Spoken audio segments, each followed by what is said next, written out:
Magandang gabi po. Narito na po ang magiging lagay ng panahon ngayong gabi ng Linggo, December 17, 2023. At latest update sa Bagyong Kabayan.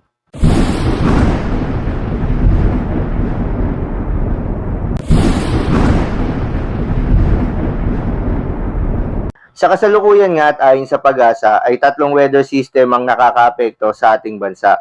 Una na nga riyan ay yung northeast monsoon o hanging amihan na nakakaapekto sa malaking bahagi ng Luzon.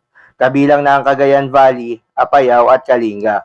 Kaya naman asahan ng cloudy skies with rains, possible po ang mga pagbaha at pagguho ng lupa due to moderate to at times heavy rains. Habang dito naman sa Metro Manila at nalalabing bahagi ng Luzon, asahan ng partly cloudy to cloudy skies with isolated light rains. Pangalawa ay itong shear line na nakakaapekto sa Bicol Region, Quezon at iba pang bahagi ng Visayas. Kaya naman, asahan ng cloudy skies with scattered rain showers or thunderstorms. Possible rin ang mga pagbaha at pagguho ng lupa due to moderate to at times heavy rains. At pangatlo nga ay itong binabantayan na si Bagyong Kabayan. Ayon sa Pag-asa, huling namataan ng layo at sentro ng bagyo na nasa 385 km east of Davao City or 315 km east-southeast of Hinatuan, Surigao del Sur. At napanatili ang lakas ng hangin malapit sa gitna ng bagyo kung saan naabot sa 55 km per hour, samantalang pagbugso ng hangin ay nasa 70 km per hour. Habang mabagal ang pagkilos ng bagyo papalapit ng Mindanao. At para naman sa mga lugar na nakataas ang tropical cyclone wind signal number 1, kabilang na ang southern portion of Samar, southern portion of eastern Samar, Leyte, southern Leyte, Cebu, kabilang na ang Camotes Islands, Bantayan Islands, Bohol, Siquijor, Dinagat Islands, Surigao del Norte, Surigao del Sur, Agusan del Norte, Agusan del Sur, northern portion of Davao Oriental, Davao de Oro, Misamis Oriental, Misamis Occidental, Lanao del Sur, Lanao del Norte, Camiguin, Bukidnon, northern and central portion of Davao del Norte, Davao City, northern portion of Cotabato, northern portion of Cotabato at northern portion of Maguindanao. Sa mga nabanggit na lugar ay makararanas ng maulan na panahon na may mga pagbugso ng hangin.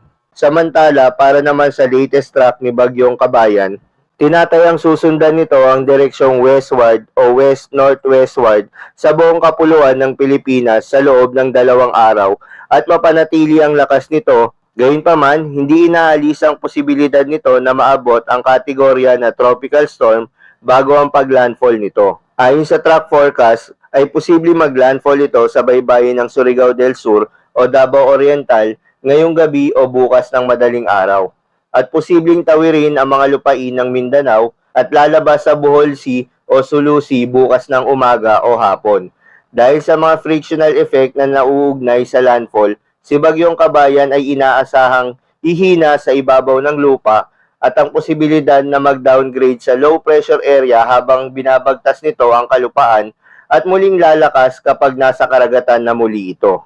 Para sa darating pang mga araw at sa madaling araw ng Martes ay kikilos si Bagyong Kabayan sa Sulu Sea sa timog ng Cuyo Islands. Ang tropical cyclone na ito ay inaasahang maglalandfall muli sa gitna o katimugan ng Palawan bilang isang tropical depression sa Martes ng umaga, pagkatapos ay lalabas ng Philippine Sea sa tanghali o bago maghapon ng parehong araw. At pagkatapos ay maaaring dumaan si Bagyong Kabayan malapit sa Kalayaan Island sa West Philippine Sea.